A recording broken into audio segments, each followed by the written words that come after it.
Sudoku is a game where you put numbers in squares. This is a completed game.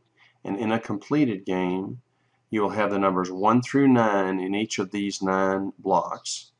You'll have the number, uniquely, the numbers 1 through 9 in each row and each column. Now you start with a Sudoku game that has a lot of blank spaces like this. And the thing that I like about this daily Sudoku game are the tools that make the solving the puzzles less frustrating and also allow you, by the way, to click this check mark to see if you have any errors in your puzzle. So I'll just use 6 as an example. In this example of 6, 6 is in this row, column. This is in this column. It's in this row, so this is the only place, left click in the center, 6, that this can go. Now, one of the cool tools of this game is the ability to mark a cell. So in this particular cell, 3, 5, and 9 are not there. You've got a 1, you've got a 2, 3's not there, 4's there, 5's not there, and a 9. So if I click 3, I can see that a 3 cannot be here. So I'm going to put a 3 here, left click in the upper left corner, and a 3 here. All right, then I'm going to click 5. A 5 cannot be here, so a 5 must be here and must be here, or can be here, and then a 9.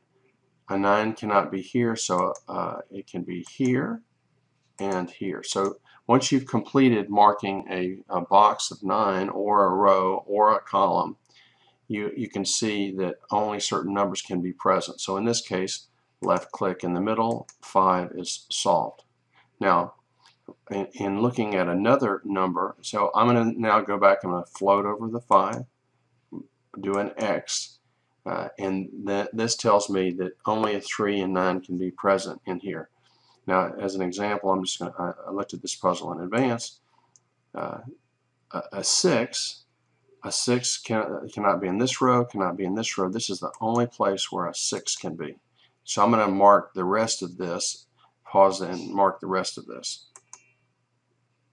Now I've marked the rest of these boxes, and as you can tell, this is the only place 9 can be, because that's the only number that can uniquely be there. So you place a 9 here, and you unmark X, X, X. You unmark where 9 can no longer be in this square. So now 4 can uniquely be here. I'm going to solve the rest.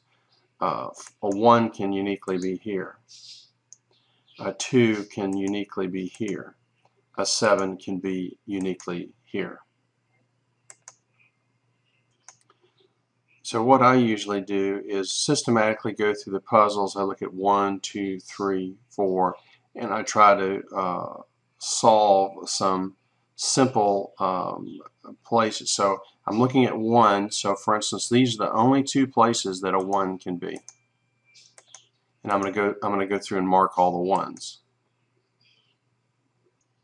So I've gone through and marked all the 1s, and here's kind of an interesting domino effect.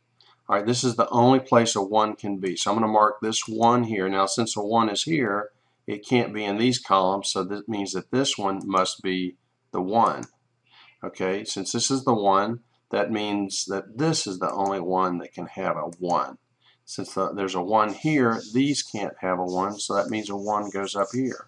Since a 1 is here, that means a 1 cannot be here, it has to be here. So you have systematically gone through and filled in the 1s, and again, this is an easy puzzle.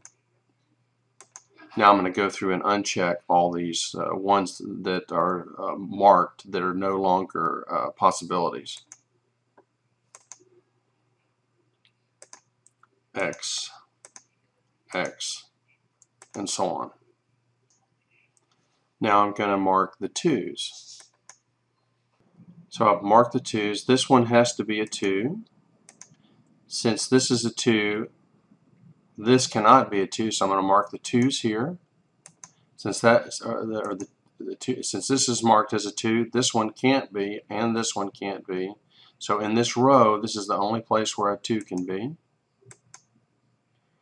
Now, since I have a 2 in this column, this is the only place where a 2 can be. So now I have marked all the 2's. So I'm gonna now unmark these ones that can't like this one, this one, this one. These can't be any longer 2's. So now I'm looking at 3's, and I can see that here, here, and here. So the only possibility without even marking for 3 is right here. In looking at this block, this is the only possibility for 3. In looking at this block, this is the only possibility for 3. Now, in looking, so you are now going through sequentially these choices to see which ones you can plug in, and I go 1 through 9 kind of recursively, and fill in the puzzle. Now, as you get better at this, you ad hoc solve. Like this is a row that only is missing 1, so this is missing 1, 2, 3, 4, 5, 6, 7. This is missing 8. So I put an 8 in here, and see if I can solve part of the puzzle. 1, 2, 3, 4, 5, 6, 7. This an 8 goes here also. So in any case, you go all the way through the puzzle and you solve these things. Again, you can do the check mark and see if you're right. But now these puzzles, this is Monday's puzzle. They are easy on Monday and they get harder through the week, ending up at Sunday where the puzzles are very hard, and there's other techniques to solve the hard puzzles. But this is how you play Sudoku. It's a really fun game, and it's a neat way to sharpen your mind.